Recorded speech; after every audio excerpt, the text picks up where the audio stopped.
hayatım, kalbim, yüreğim. Baştan mehrem hemrah olun dostum sen. Sen bilen asaldır sayım, çöreğim. Kış günüm yad eylep gülün dostum sen.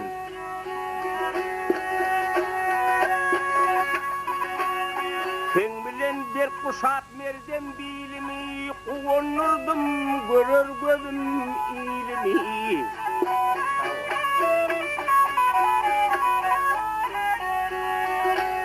Sen bilen ansırdın aydın yolunu, gün kimin suğlusun salan dostum sen.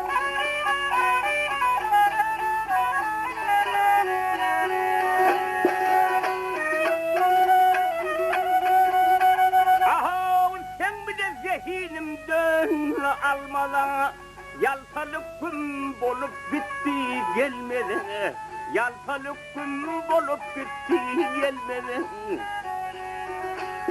Sen bilen nur sayap ay hem yılmadan, perişte himayet kalan dostum sen.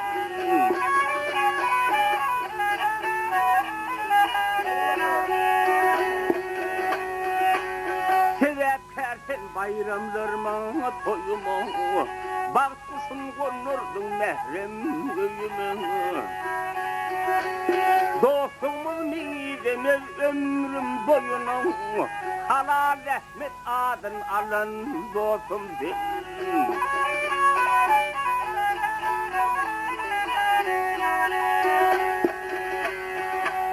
Dostumuz mini demez ömrüm boyuna, perişte himayet kalan dostum sen.